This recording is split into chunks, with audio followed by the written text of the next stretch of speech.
WrestleMania should go on without John Cena.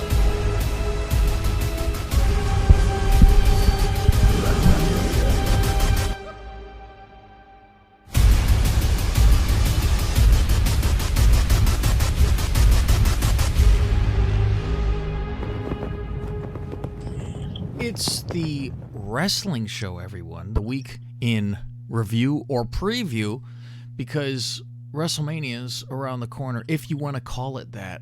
I'm Cab Manning along with Mr. Billy Body. Yeah, we are simulcasting here on the Dirty Sheets and on the Sports Gambling Podcast Network, doing the WrestleMania preview and the betting lines. And the reason we are doing this a week ahead is because I want to get the betting lines out there, because if there are any leaks coming out from the pre-taping, then betting lines will be suspended. Or even if there aren't leaks, because people aren't supposed to leak out the results, there may be money going on to the outcomes from people that are in attendance, which is crew, writers, etc. And that in itself will move the betting lines and then eventually, inevitably, suspend the betting lines. So just trying to get ahead of all of that, because the tapings are due to start. Well, actually, they started. We're doing this at 8 o'clock UK time, so I would imagine they are beginning to tape any time in the next 1 or 2 hours, because they're probably going to want to start early to get as much in as they possibly can. Billy, do you realize they're fucking taping WrestleMania? This is a fucking travesty. They're fucking taping WrestleMania, and it's 2020. This is like when I was 8 years old and I would go to the video store months after WrestleMania aired and I would rent the videotape because I had no idea who was going to win, and I get to watch fucking wrestling. So I go to the store and get the fucking tape, watch WrestleMania 4, WrestleMania 3, because this was closed circuit. There was no pay-per-view. Oh, my God. And we're back to, and even worse, I could handle it if it was taped with a fucking audience. We would cry about that. Remember that? For Raw, we'd cry about a fucking taped show. Now it's taped and no one is there. And this is what Vince is calling fucking WrestleMania. He should be ashamed of himself. This is where you drag the old Yeller out to the back of the shed and you put one in between his eyes and put him out of his own misery. And all of the wrestlers should get around him. Like you see like pornos where the girl's sitting in the middle of 8 black guys and there's just dicks all around him. It should be Vince on his knees with all the wrestlers' heads around him coughing. And they should all cough in his face. And end this. It's for his own good. We loved him. He did a lot of things for us. It's time. It's time to be put down and time to be taken out of his own misery. And you just have to pry this out of his fucking hands. It's for his own good. This is horrific. It's a disgrace. I'm not even saying it's a disgrace socially, like, oh, people shouldn't be close to each other. That's a horrible thing. How can you have this event with no one there? It's not just Payback. It's not fully fucking loaded or in your house. They keep on going, and I love that they're bullshit fucking lines. And I don't blame Michael Cole. I don't blame fucking whoever the guy is on Raw who, you know, Todd Pettengill or whoever the hell he is. Are you referencing Too Big for One Night? Yes. That they are given the orders to say this instead of rolling their eyes and going, yeah, it's too big for... No, the reason you're having to do this is because of restrictions and guidelines and dog piss. Otherwise... we have seen where it is too big for one night, and they go, I don't care. You're getting it all in one fucking night. And we sit there for 7 fucking hours when it's in Dallas, and you put a gun in your fucking mouth. This is... I mean, your morbid curiosity is, I gotta see how the fuck this is. But I almost want to fucking sob when this comes on, because I'm gonna be like, this is... we wait for this, Billy. We wait for the fucking year. We rub our hands together. As wrestling fans, we want to see this show. And we've been very cynical the last few years about wrestling, period. It's been just terrible storylines. But WrestleMania is still a special thing. And they do try to pull out all the stops. The wrestlers do go to another level in performing. And it is a better show. And with a crowd that enormous, it builds you up better than if there was nothing there. You could put the same match in a fucking, garage, And it's not going to be as exciting because there's not as many people to go crazy and go nuts. And surprises every year. Who's going to show up? You imagine if the Hardy Boys showed up like they did that last time, 2 years ago, 3 years, whatever, to this? You wouldn't. You go, okay, are people cheering at their fucking houses? Because this is embarrassing. You can't have no reaction to anything. No one fucking cares. I don't think they would waste anything like that, and that they in itself can't. is a shame because What about the Raw after Mania?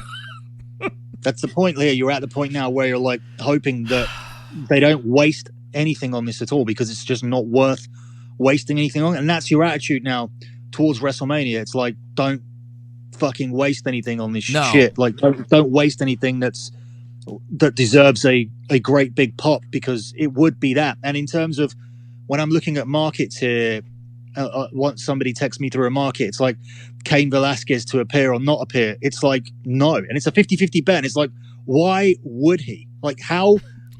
I'm okay with showing up. Yeah, but it's like there's no point dragging in anybody here that's not advertised, be it Hogan, Austin, oh my God, Cain Velasquez. There's absolutely no point at all. This is so fucking horrific of what they're doing to us, and I don't understand. I would love to speak to the man. Obviously, he's my hero growing up. I have two McMahons as a hero and Howard Stern growing up. These are the three fucking biggest people ever for me growing up. And to see what the fuck is going on, I respect everything Vince did. We wouldn't have all this if it wasn't for Vince. Obviously, the man was ahead of his time, genius and everything like that. But things do fade away. I thought Prince used to be great too. And so was Michael Jackson, right? They kind of fade away at the end. There wasn't as good a shit at the end. The same is going on here, to where how fucked up does your head have to be? I don't even know if it would be considered ego, to where you can't listen to people.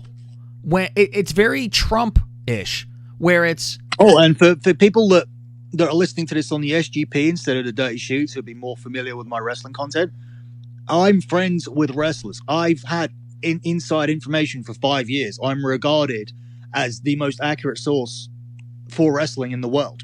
And if you don't believe them, just ask them. Yeah, I've spoken to everybody about this, and not one person wants to do this show. And I've been told that that's not just the wrestlers. In terms of higher ups who work alongside him, have tried to convince him not to do it.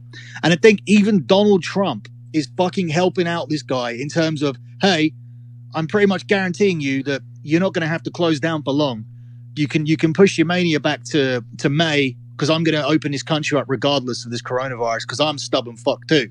And I don't want the economy to go down, and the economy is more important than American lives. I mean, that's basically what Trump is going to do, according to recent comments. So if you're looking at that as Vince, you're thinking, I was initially planning to do this because I've heard rumors that his direct quote to his staff was, we got to get this show out of the way. We don't know how long we're going to be unoperational for. I can't do WrestleMania in November. That was the specific month that he... And if that was the case, then I would agree. But I still wouldn't do it like this. But I would agree, like, okay, do it. If you think that there's some danger that it's going to be November, then do it.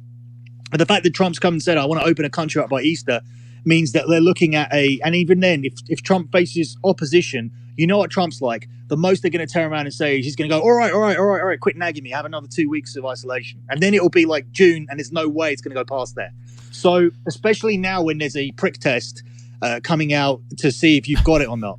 So that... Well, America has the prick test down because we got a prick in office. Right. So with all of that, then Vince is looking at it and thinking, okay, I could go till June. I could get the stadium. I could get $22 million. I could not destroy the legacy of WrestleMania. I could not have to tape it in front of 0 people. Everything about this is wrong. You're looking at counteracting leaks. You're looking at you're looking at losing a $22 million gate. You're looking at going against social distancing regulations. And if anybody gets sick, it's going to pour down on you. The criticism is going to pour down on you. They've already got 2 people in isolation, which, speaking to the wrestlers, some of the ones that didn't want this to happen, they were saying, hopefully somebody gets it, because then we'll shut down. Well, they didn't. People got it and they didn't shut down. So that was actually like the hope that people had. So there's no dissuading this. And it reaches a point where if you tell him no, I think he's the kind of person that's going to say yes, in terms of that's what it comes down to. I think as enough people told him this was a bad idea, so he turned it into an idea that he wanted to make work single-handedly almost. And getting back to my other point where I said if you had to do it and it came down to the November thing, then the perfect idea was to split into 2 nights, was to make it more manageable, give us 2 hours a night, a digestible show with a performance center match, gimmick match, performance center match, gimmick match, performance center match, close the show. Next night, performance center, gimmick, performance center, gimmick, performance center, main event. You may have got away with it. 16 matches across 2 nights, including matches where people have not ever been involved with each other. That's on the TV. best. And it's like, and then you just know now that it's fucking garbage, and we are going to be witnessing this is going to be worse than WrestleMania 9. And for people, as I said on the SGP, that just coming in here for the tips, WrestleMania 9 is a WrestleMania that's widely regarded as the worst. It was done with a stadium that they erected in Caesar's Palace, in basically outside of the hotel. They produced a stadium and bought in seats by themselves, made bleachers and shit. Yeah, and the matches were awful. And this is going to be far worse. The only thing I will say, because I know you won't, because I don't just want to be like Mr. Shit all over it. I think the promos have been better without a crowd. Not in terms of not that I'd rather see promos like that, but the delivery has been better, because I feel that the wrestlers have been kind of told, you go out there and you take as much time as you want because we don't give a fuck, and you say whatever you want to say. And they seem to, like Seth Rollins did his best promo of his career on Monday. Like, he came across as such a prick. I enjoy the promos myself, and because I've always been one to enjoy the backstage promo where they would film Brock and he's like in the dark kind of, and he's talking, because then they could edit and make it better. So always those one-on-one personal type of promos, I like those. Not an interview, but a one-on camera. So it does seem like it's a more intense thing, and like Orton out there and stuff like that. But yeah, when it comes to a match, I feel bad. It's like, this is Edge's return in 9 years. Here, go play to fucking nothing. The Drew thing, I am hoping for his sake, actually, that he loses. I think it is a disservice to... He can go, this is when I won the title, and this is what the fuck... How he got to go back to watch this? Don't do it. Lose. Win at SummerSlam. Have some bullshit happen. Push this fucking thing. Continue the story, and do it at SummerSlam when this thing could be enormous. Don't fucking win now just to fucking win. What about this idea for a match? You know what? We'll go through match by match, and then we talk about how they can possibly make it good, and then we'll integrate betting lines in at the same time. So I got ideas about this Taker one too, or comments about the Taker one. So go ahead. Oh yeah, well, cool. We'll start at what we perceive to be the top. Now, for those of you that weren't on my betting page already, you've already missed all of the bets that went out on what the main event will be. You've missed out bets on what matches will happen, because there was a section called Request a Bets, and I correctly gave out that Baszler would meet Lynch, McIntyre would meet Lesnar, Edge would meet Orton.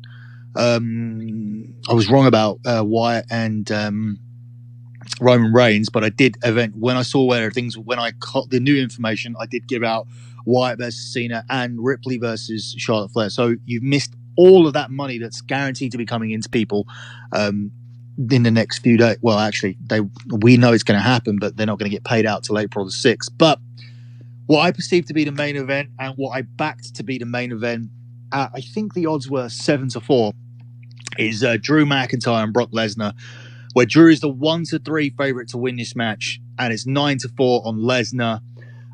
Drew is 2-5 to leave as champion, and Lesnar is 7-4. So he's slightly smaller odds to leave as champion, but that's normally natural for that to happen because for him to win the title, he needs to have a convincing victory or a pinfall or a submission. But this leaves the door open for DQs, etc. Now,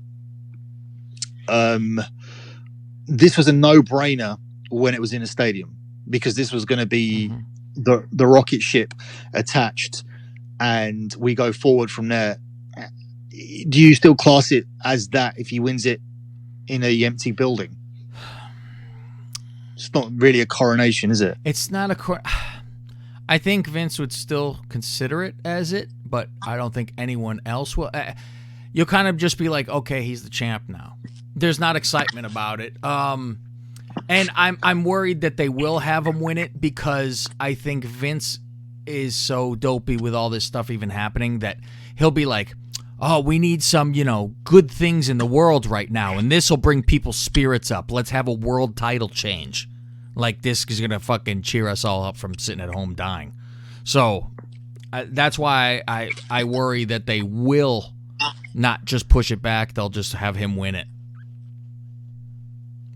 All right, so in relation to ideas as to how to do the match, I'm trying to find my notes here. Do you have any, or do you have any way to make this? I don't. Right, okay. All right, so I had some notes, and I'm trying to find them here. They're quite. See, the only thing, like, when you look at these things, like, they do a lot of surprises now at Mania. That's like become the new thing where you're sure someone's gonna win and they don't. That's been going on since the Taker Brock thing. Because you always think Brock's going to lose, and Brock fucking wins. So here's the one where even when it was stadium, you're like, this is a guarantee. And then you go, maybe they fuck us. Oh, even to the point like where people were just so against Roman winning because he missed his coronation 3 years before when they had Rollins come in, and they thought now this time round they're 100% going to do it, and they were actually rejecting the match because they thought they were so smart and knew the finishes. Mm-hmm. All right, so here's my ideas for this one. And we won't all give our ideas out about each individual match. I'll let you take the ball with the AJ one. Okay. All right. It's more of a comment, not an idea, but go ahead. If you're going to take out the crowd sounds, give us some sounds that we love to hear instead. So I put bullet point number 1. Heyman on the whole match. Trash talking when you're... Shit, I put your because this text has gone out to Drew McIntyre. So I'll change it. Trash talk when Drew's getting beaten up, as in pumping up Lesnar, and panicking badly when Drew is on top. So Heyman essentially replaces the crowd with his noise. Ooh. So he's on the entire time, like, no, yes, that kind of thing. Painful selling. Number 2 is painful selling with up-close camera angles. You can make armbars mean something with close facial camera work and lots of groaning and more trash talk. Number 3, prearranged spots for camera to pick up non-pulled punches. Deliver chops with camera 1 foot away. Make fans at home feel the pain. Put fans in the ring and put them in the fight. And number 4, blood. With 3 or 4 pre-planned spots for officials for 3 or 4 pre-planned spots for officials to come down and clean you up. I'm just going to say you now. I can't be bothered to pretend I didn't send him this text. But both guys punch the officials out, as both of you are too tough to get your blood cleaned up. Okay, so I've got number 5 here as well. Make it the fight. No, this isn't actually a bullet point. This is just a sentence at the end of the 4 points. But it says, make it the fight of the year and make us feel we are watching you two on the street fighting outside of a bar.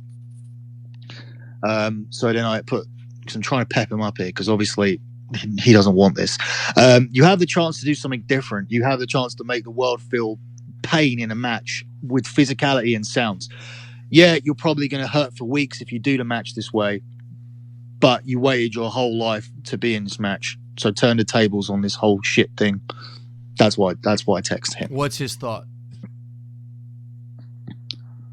All right, I shouldn't really say this, but that's not far off what I was thinking. Great thinking was basically going to tell him, let's fight. Just watch the headshots and can use camera angles to our advantage. Okay, that's all we need to hear. That just the gist. Be interesting to see if they do it. I really enjoyed that idea. I think that's good. I do like the theory or the thought of hearing things that go on in the ring, because I was intrigued when the NBA was gonna have nobody in the arena, Right. and I wanted to hear how they would play and hear them calling spots like it's wrestling, calling plays out, and you know how everything works. It's that kind of thing intrigues me. I like to hear how things work part of things when it's quiet like that, and I think it'd be very interesting to see. So I think that's the kind of the same thing we got to get for here, and which is scary for them because there ain't no calling out spots. They got to do the shit talk. It's got to be like, you know, like they pretend it is when they go, oh, look at them talking trash when they're actually calling spots. So they got to really actually talk shit and do it. If this has any chance of working, they got to get gritty, and they got to do shit that Vince has said is outlawed, which is very funny because it'll be all of a sudden Vince is allowing things to happen. Like, okay, now we can do blood because we're fucking desperate. All of a sudden, that's okay. And like have them cursing. You don't have to say fuck, but you could say, "Come on, you little piece of shit." You know, when you got a guy down, Right. And that'd be like, ooh, you know, because it'd be like, see, this is the kind of stuff that I apologize to the audience. This is the kind of stuff that goes on, but you don't hear it when there's a crowd. So unfortunately, we're gonna hear it now. You know, one of those. Why are you not doing it? That's what I mean. Like you're not adhering to any of the guidelines set out by the government or by the World Health Organization. Why at this point do you care anyway? Why don't you just deliver something for the fans? You're not social distancing. You're doing 6-person matches here. Everything about this goes against what you were told to do because you're greedy and you thought that you could have the entire audience to yourselves. So at this point, just go out and do the most ridiculous show you can possibly do. It's not going to be good because of the amount of matches that you packed in. But the only thing that I can think of, right, in terms of that being a benefit, which is weird, is WrestleMania 13. And you went to that. Because by the time you intersperse one amazing thing with a shit ton of garbage, the amazing thing starts to look even better than it was. Because if you watch Austin and Brett as a standalone match, it is not the greatest match of all time. It is up there, but it's not what Austin and Brett think their match is, right? Because I watched them talking about it on that podcast recently, or that show that Austin has, and I always thought it was great, and as a kid I thought it was great, but it's great. It's even better in the context of boring. Oh my god, what a match! Back to boring. It's the appreciation of it grows in terms of it saved an entire show. It's the same way if you watch CM Punk and The Undertaker at WrestleMania 29. That show was filled with garbage all the way around it, including the main event, and that match stands out. WrestleMania 25, Shawn Michaels and The Undertaker. The following year, Undertaker and Shawn Michaels had a match which was pretty much exactly the same. However, there were other matches on WrestleMania 26 that were better than everything on 25. That's normally how things work. You're grateful that you watched the show for a reason. Now, Drew and Brock had the opportunity to do that, and I would assume that Edge and Orton have the opportunity to do that on Saturday as well, in terms of standing out amongst a load of shit. So Edge and Orton are a Saturday. I know. I don't know that for a fact. Oh, okay. I'm just guessing here. I'm just guessing like that they would be on Saturday. I would think that you close with Goldberg and Reigns on Saturday anyway. Mm-hmm. Yeah, you have to have title match at the end of both. You would hope. Look at Goldberg as well. Like, I mean, he must be getting paid a decent chunk of money to come back and do this and having that title run and everything. And it's like it comes down to this. You almost want at this point, like, you don't even want to waste these matches that you did, like Edge, Orton, and I would have looked forward to Reigns and Goldberg. That's an interesting match. I mean, that's shit that you wouldn't see. And it's kind of the expense of Wyatt, which is the Backlash. But the Backlash is the expense of Wyatt. But as a standalone match, it's interesting, yeah. Yeah, and now it's like, all right, God, it's so fucking weird. And I don't know why it is, but to me, watching SmackDown is so much better than watching Raw on these last few.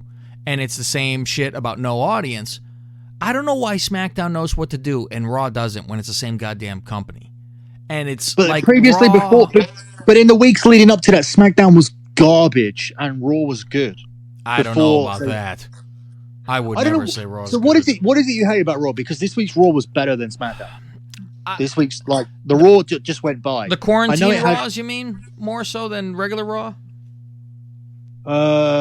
Regular Raw was better than regular SmackDown, because regular SmackDown with that Baron Corbin Roman Reigns feud being the main thing on top was fucking terrible. And I was wondering for a long time, with the terrible women's division that they've got, and then Roman Reigns and Corbin on top, with the Fiend barely being on it and then losing the belt, I was wondering, like, why the fuck's Fox paid for this, or if they were regretting it already. But since I really think it comes down to one being 3 hours. In all honesty, I think you take away the third hour and you be able to put more shit that you give a fuck about. Like the storylines in SmackDown, like every match is there's a story to it. Fucking Raw is like really just, all right, go have a match. I just think there's more going on. But I'm not on the same page as you in terms of, I feel that, like, there has been things that the stories on Raw have been better. Like, Raw is harder to watch because it is more filled with shit. Mm-hmm. But when you take away, but on SmackDown, there's absolutely nothing to watch, in my opinion. But on Raw, at least there is the Edge Orton feud, and at least there is the Drew Brock stuff. At least they're doing two stories, but you got to suffer. You do have to suffer to get to until they get to the good parts. I do agree with that. And that's probably the problem, because by the time I get there, I don't care. It's not like I'm like, oh, finally, I've waited through this shit, now I get something. I'm like pissy by that time, and I'm like half watching, and I don't give a fuck. I'm like, whatever. That's why it's like when they start off with one of these interviews, I'm like, great, because now I'm like attentive, and then it's like, you're so trained to, as soon as that is done, okay, well, we're going to get garbage for the next fucking 2.5 hours. Because that's what it always is. You go, okay, well, now I got to wait until the end of the show. It's bookended with a shit sandwich. So you got to have garbage in the fucking middle. And I'm like, I'm telling you, if it was fucking 2 hours, that third hour, they don't fucking listen. Well, obviously, Vince don't give a fuck, and he's looking for that money. So we're doing 3 hours. I don't care. And it's like, you just dilute your fucking product.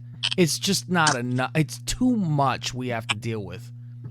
Not enough time in the middle. We need space. Well, before I move on to the, we will go on to Goldberg Reigns and start pushing out some of these lines. But before I do that, take a second here to talk about one of the sponsors here on the Sports Gambling Podcast Network. It's mybookie.ag. Vegas is closed. For the first time ever, the Vegas casinos are closed. But you know what casino is open 24/7 and accessible from the comfort of your home? It's mybookie.ag casino.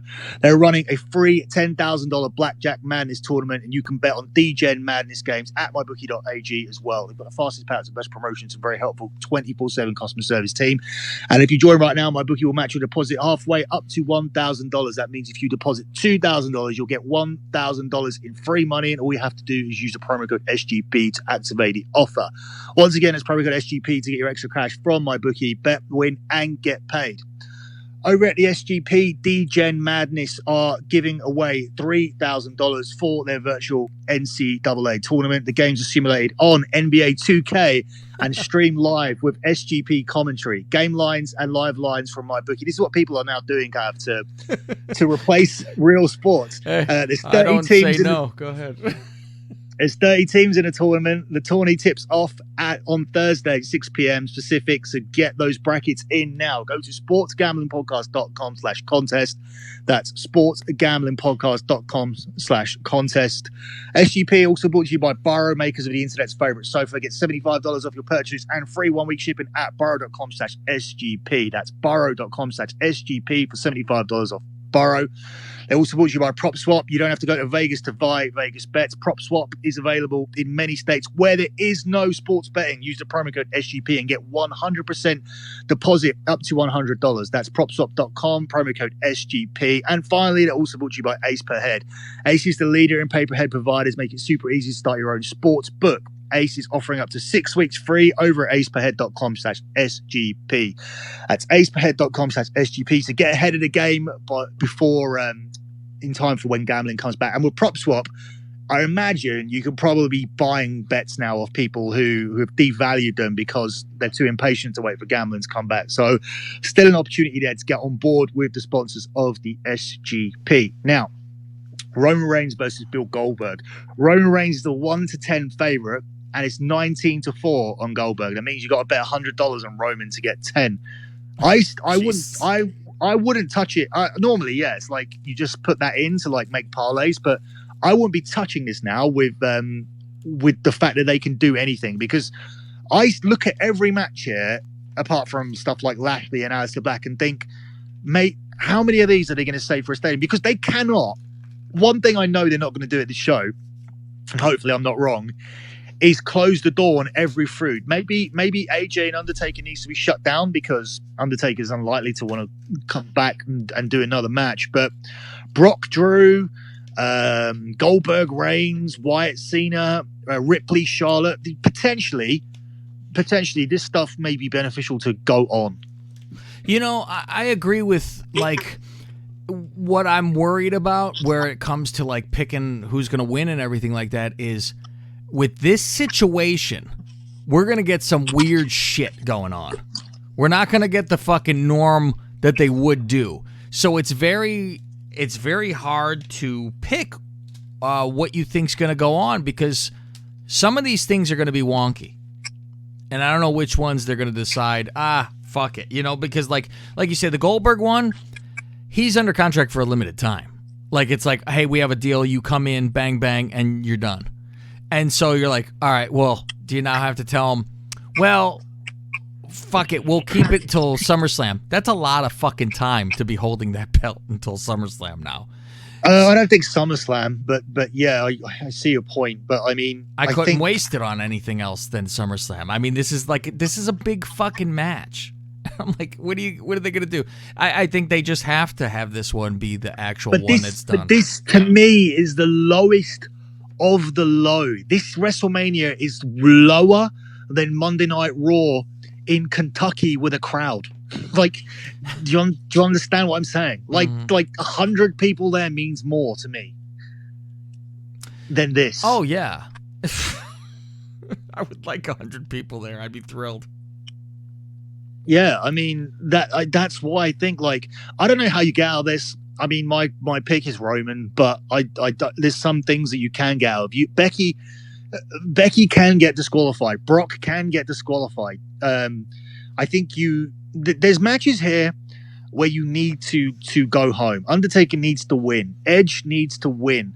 I think after what we heard on Monday, Owens needs to win. I think that would be where I invest, and I'm uncomfortable everywhere else on the card. We'll go on to John Cena and Bray Wyatt next, which is apparently this is going to escape this performance center and is going to be a warehouse type of match under special effects. Now, the warehouse has been hired. I don't think it's going to be called a warehouse match. It's probably going to be called the Firefly Funhouse, which is funny because someone in our group chat randomly predicted that match, because before Bray Wyatt's match was not called Firefly Funhouse because it was somewhere else. It was the match he had with who was it? Was it Orton? Yeah, it was the House of Horrors. House of Horrors, yeah. And so now obviously it'll be the Firefly Funhouse, but it'll be something similar to that, I guess. And I guess you can give them a pass on that because at least it breaks up the show. But I'm sure it's not what John Cena came back to do. No, I mean, and you know what? They're going to make it like a movie, and he's going to be like Hogan going, it's not hot, touching the water and stuff like that, because I could see some real bad acting is going to happen. Right. But, I mean, in terms of this, the one thing that makes me want to stay away from it, Bray Wyatt's the 2-5 favorite, Cena's 7-4.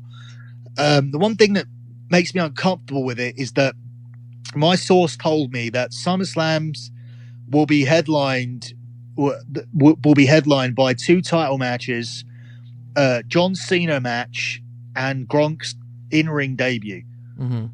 in Boston, and they are now hoping to move this to Gillette Stadium to compensate for what the fuck's happened here with no money coming in from the crowd, etc. And they want to make SummerSlam the new WrestleMania. So Gronk, who's the host of this, we've not mentioned yet, will be back. Cena will be back. That was the plan anyway. Cena being involved.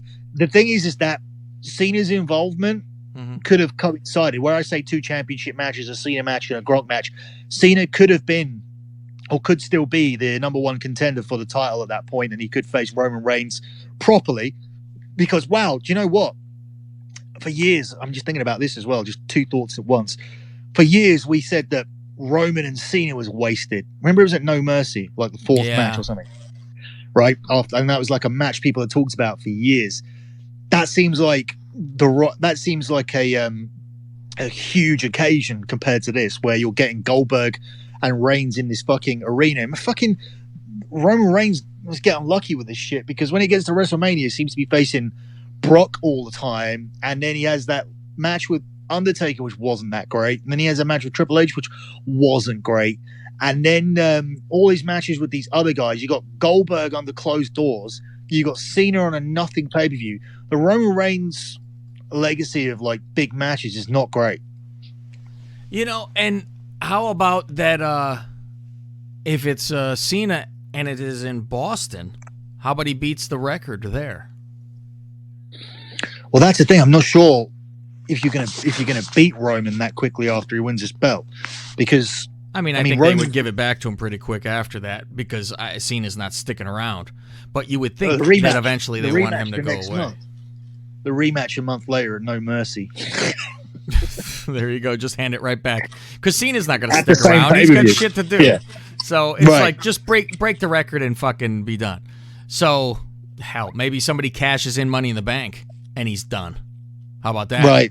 Right then, he wins the title for fucking 17 and gets rolled up by whoever the hell won that fucking. It could be the fucking Fiend, whatever. Win the fucking title off of him, done, and then go away. You won the championship. You broke the records. Yeah, I almost feel the better way of doing that would be to have the Fiend beat Roman before that. Like, just get it back to the Fiend. Just do this Goldberg match with Roman and then get it back to the Fiend somehow. Can you believe they had the Fiend job out to fucking Goldberg that quickly? I still can't believe it. I still can't believe it. And then it almost feels, in some ways, even though I really wanted to go to the show and I had tickets for this with my son, they got what they deserved with that, because I mean, a lot of people were really pissed off that night and were claiming that they were going to cancel the network and not watch WrestleMania, and that their interest was dead now. And then you get this, kind of karma that they have with that. But I mean, I wasn't as bothered about it, other than the fact that I was more bothered about him looking at him after he lost and then running away, and then being on SmackDown immediately the next night, and then just going straight to Cena. It's like, at least give him the protection of a week and not putting him in the same building as Goldberg. Like, because that's just embarrassing. It's like, and then he's like, yeah, you got me. I'm not even going to try to get this back. And then he has to like justify it all on Twitter to make up for their bad writing when he's on there going, Goldberg wasn't part of my journey. My journey is Cena, and it's like okay. I didn't even see that shit. I really feel sorry for you now, because it's not even your job to make up for their piss poor writing, but he still has to do that because he is more intelligent and creative than everybody that actually works as a writer, because he created this character by himself.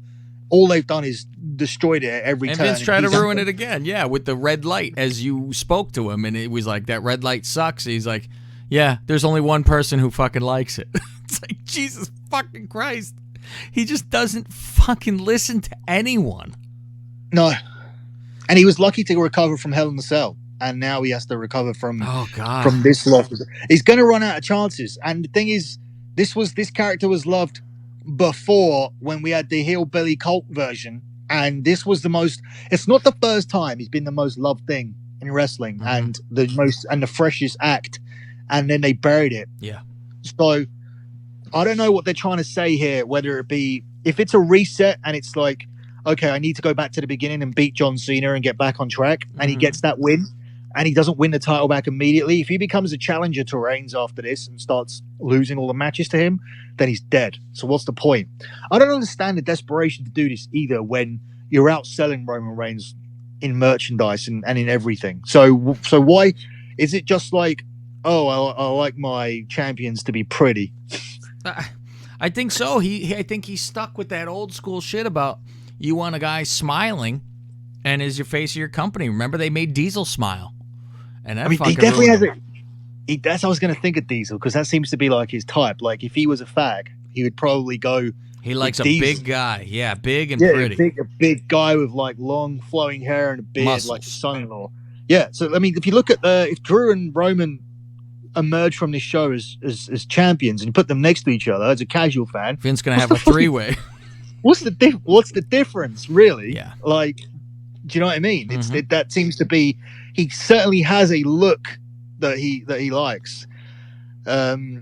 Let's do Edge and Orton next. Edge is the 1-3 favorite, and Orton's the 9-4 underdog. Here, I'm more comfortable betting, because I don't think there's any way that Randy Orton can win this match. Yeah, I agree with you. This is, after all that shit, you can't even have it to where Orton slips a win, because it's just constantly fucking him. But can it still be good? Because it's a last man standing match in the arena. I think it might. This one could be okay. Oh, see, yeah, that saves face too for Orton, because it's a last man standing. You didn't get, so you can push this back to another time. But what do you want? You want the standard last man standing match, or do you want them? I think what I want is the backlot brawls from WrestleMania 12. I think I want them to go out into the cars, and I want them to try car park and try and run each other over and use shit that's around the performance center, as opposed to actually having this in the building. I think if you're gonna do it and then then get out of the building and try and knock each other out in the street. Well, I don't mind the quote unquote building, because I think the parking lot qualifies as part of it. I say all over the arena to get outside, all that kind of stuff. I would like that. Right. To where, you start in the ring, but and you probably end up back in the ring. However, you don't really need to end up back in the ring. There's no one you got to do a show for. So it could end up in a fucking parking lot and be done. And that's it. So, yeah, I think everywhere for that one for sure. All right, but you're picking Edge as well. Yeah. It's just too much. All right. Where do we go from here? Well, I'm trying to put this out as in order of importance. I guess I would go to Becky and Baszler, just slightly ahead of Undertaker and Styles. So we'll look at your idea in a minute. But Baszler's the favorite here at 4-6. Becky's the underdog at 11-10. I think you could get out of this and keep this feud going. I don't think you need a finish here. This is one of the ones where I don't think you need a finish. And I think the chair shot on Raw could be a prelude to escaping this. Because if Becky wins, there's nobody for her to face. She's gone for everybody. But if Shayna wins, there's nobody for her to face. Like Raw, like the women's division are terrible. I don't know why they split it. Why don't they just have the women in one place? Because the tag division is just as bad. Just have them in one place too. I agree. I've had that idea for years.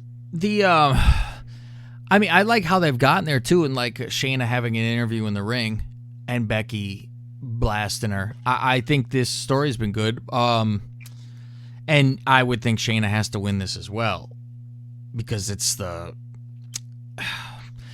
mean, like you said, there's been too many. She's beaten everybody. So eventually, I mean, she's had this title for a fucking year too. So it's time, and she'll lose.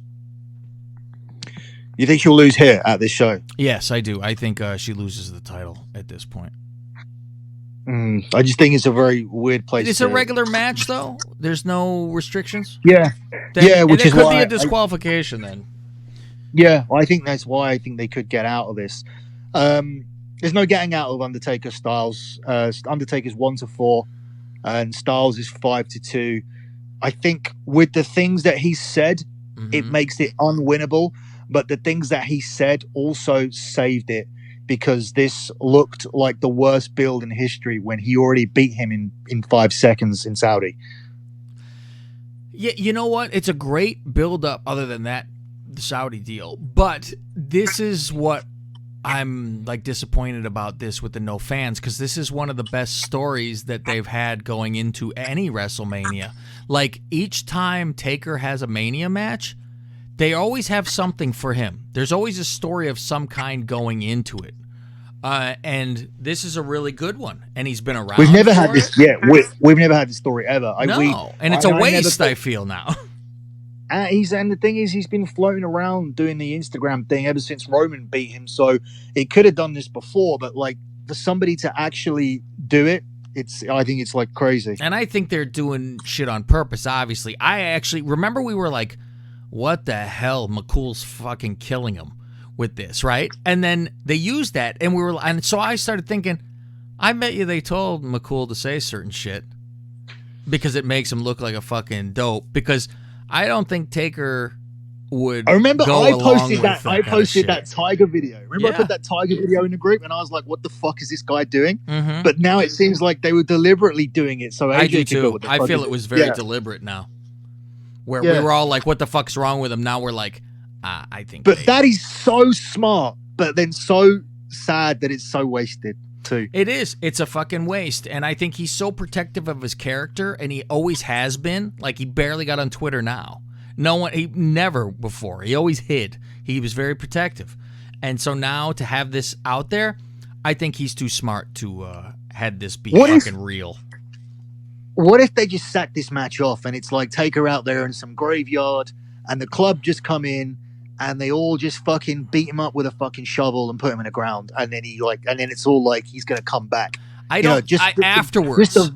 Just a very quick, they just kill him. It would have to be after he wins because of the whole, it's not a streak, but it's an important, you need a win. You need a winner. Not even a win. You need a winner. So I think he needs to get that notch, and then he could be buried and come back.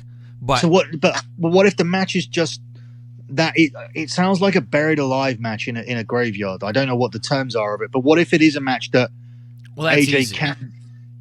Because that's he buries him alive, wins, and soon as he's halfway covered, because they ring the bell after. Okay, there's a covering. He wins. They show up and clock him and throw him in another grave.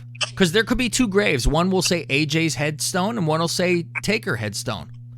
And they throw his ass in that one and bury him, and they go in and start digging AJ out and pull him out.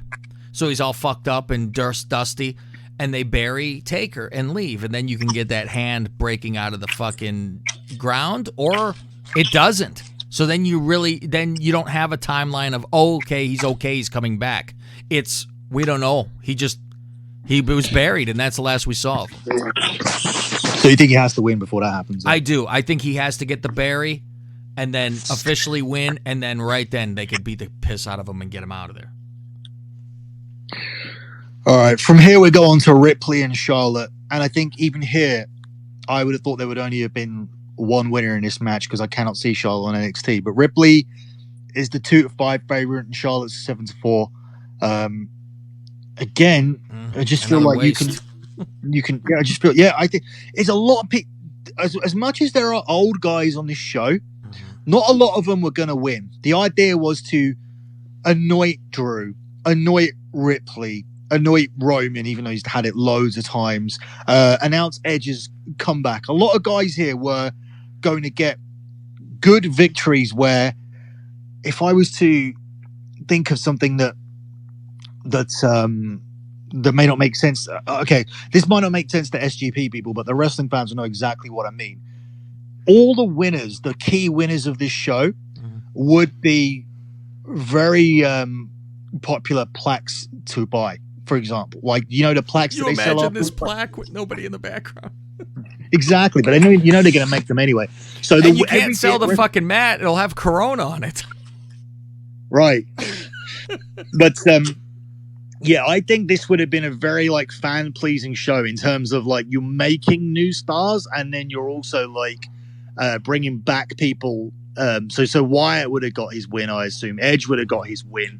Drew would have got his win. Rhea Ripley would have been crowned. Undertaker gets his win over AJ, I think, and I don't know with Becky and Baszler, I think would be the exception to the rule. But everywhere else, you're doing fan friendly, happy results, but not fan friendly in a way where a house show where the babyface always wins. And we're talking about Roman Reigns, Cena wins, etc. You're talking about people that the internet have been behind, and they're getting to win here. And it's a combination of. This show was a very good combination of, when it was good, it's a very good combination of internet meets casual, and it looked like everybody was going to be happy here. Owens was going to beat Rollins, and Wyatt was going to beat Cena, and Goldberg and Reigns, I don't think anyone cared either way. And Edge was going to come back, and he's always been loved by casuals and internet. And Rhea Ripley beating Charlotte would have been internet and fans, and Drew that everybody's got behind it. Do you know what I mean? It just had a balance where it finally, we had a show that was going to please everybody. It didn't stink of WWE marketing and shoving down throats and things. I mean, it fucking stinks of that now, but do you know, it was a really like well balanced card and a well balanced show, and it looked like we were getting intelligent results.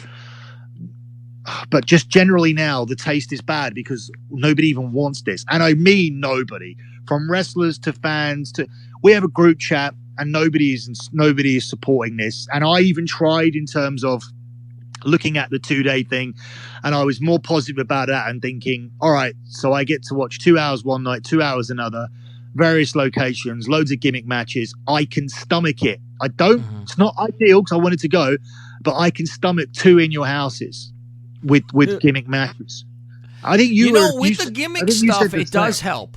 It helps a great deal where they're doing gimmick shit, and not just because that inside the empty arena just screams silence way too fucking much. So having gimmick matches are helping. They're doing 2 hours, 3 hours each day. Oh no, that was my idea. They're doing 4 hours a night. They're doing 4 a night now. They're doing 4 each. Oh my god. Oh, it's going to be 8 hours. I prefer if it was 3. I could deal with 3 at this point. Yeah, but when it was never. The thing is, when I keep saying when it was 2 and 5, that was just my assumption. I just thought the intelligent thing to do was to create 2 5-match cards and do it like that instead. I mean, it's common sense, really. It is, but look who's the boss over there. You don't give a fuck. That common sense doesn't work for them. You know, it's funny. Remember, I mean, it's hard to even think back because the world has changed in a fucking heartbeat, that we were like, they weren't canceling the Mania thing yet. And we're like, barrel through, Vince. And we were all for it. We're like, fuck this. Push. I don't give a fuck. Audience, everything. They're going to fucking push this thing through, and I'm fine with it. I don't give a fuck. Now you're like, how could that have ever possibly fucking happened? Everyone would be fucking dead. And, we were like all for it because me and you were heathens. And we're like, I don't give a fuck. Show must go on. Do it. Not this way. The thing. I want it the other way. But once the UK got... So, get this right. So, I don't know what's right and what's wrong here. But I thought that the UK citizens couldn't travel to the US. So get what happened to me. I don't know if you saw in the group that I ended up getting and had to fight for a refund from United Airlines. And I had to fight for this and beg for this and be like, this was my son's present. And then eventually the manager was like, okay, have a credit note. Do you know what they were going to do before that? They were going to make me come. They said to me they said to me, they sent me, they changed my itinerary, and despite the fact that the third party I booked through canceled the hotel, then they refunded me, so I got full refund on the hotel. United Airlines said, we can fulfill this flight, and you will be allowed into the US because we're not flying you. You're not coming in from the UK. So what these motherfuckers did, and I can even fucking show you. In fact, I'll bring it up now, and you can look at how fucking ridiculous this actually is. They found a way to send me to 5 stops, which would take me out of the UK and coming in through a country that was allowed. That were allowed into the US. That's insane. And my final leg was IAC Washington to Orlando Airport. Wow. So I could have got there, which is fucking insane because I never thought I could get there. They're another money grubby. They're like, I don't care. We'll get you in that country. You might, everyone might die, but you're fucking going. It's like, exactly. So like terrorists could come in the country because they're finding a way to do it. I don't care if your country's banned. We'll get you around it. Yeah. So I'm gonna send you this now. Just carry on. The last two matches I want to do are the women's match on SmackDown, and Owens and Rollins. Where Owens is moved to the 4-6 favorite. This was a pick'em at first, and now Owens has moved to 4-6 favorite. I think that's just logic from how insulted he was by Rollins, who did a really good promo on Monday. Oh, I was guessing that Rollins would win this. Right? I don't know why, but it's one of those like, even though I thought Rollins initially. Well, I thought Rollins because the people he has the guys working for him, and also because Drew would need opponents. Mm-hmm. But yeah, I mean, I'm not 100% sure about that now. I think that after that promo this week, I think Owens has to win, and then this needs to go on. This needs to go on a bit longer. This could actually result in a no fucking contest, and I don't think anybody'd be fucking bothered by it because it's not some. I don't know. The storyline seems to be there, but I don't know if anyone gives a fuck. Look at that shit I just sent you, Kath. Okay. Please, just read out how long that my travel time increased to by them doing this fucking bullshit. Yeah. So that people 5 stops. Yeah. Total travel time 14 hours. Oh my god. Fucking cunts. Can you believe they did that? Can you believe they did that? That's amazing. Basic economy tickets cannot be refunded. A basic economy ticket has no value if cancelled, unless a travel waiver is in effect, which it is. Yeah. But they told me that the waiver is no travel from UK to US. I still question this myself. And I think the possibility that they could even be wrong, but is why they ended up crediting me. I have got a credit now, not a refund. Mm-hmm. But I mean, yeah, you'll use it eventually, whenever the fuck. But I'll use it when I can get the fuck back there. So, sure.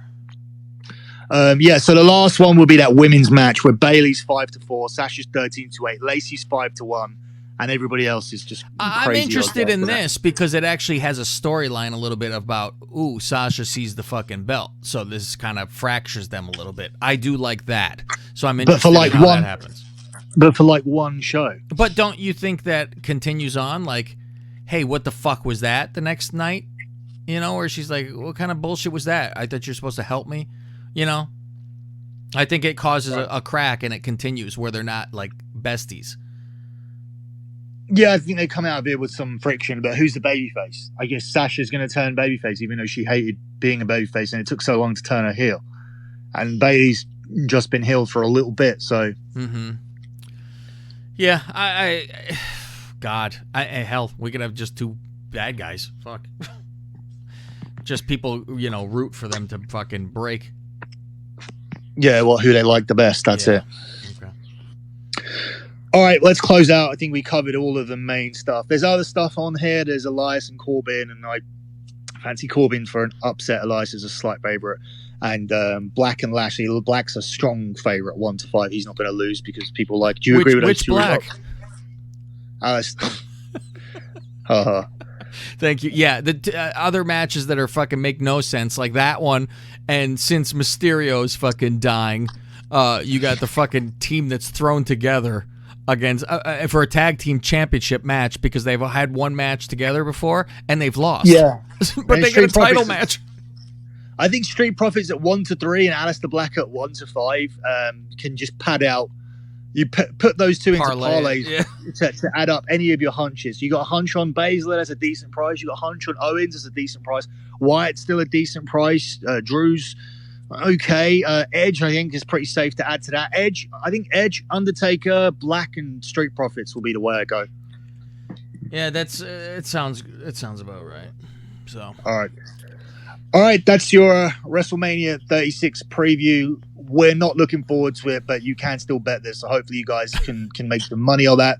Head over to my Patreon page for official picks. That's lock betting, lockbetting.com. Or you can head over to dirtysheets.net if you just want to get wrestling tips and UFC tips. As far as I know, UFC is still going ahead next month. So I'm expecting to lose some Patrons. It's only natural. I'm just hoping everybody comes back because we have been profitable for a long time. That's it for me. That's it for Cav. Good luck with all of your bets as always, and try and enjoy WrestleMania if you can. Thanks for listening.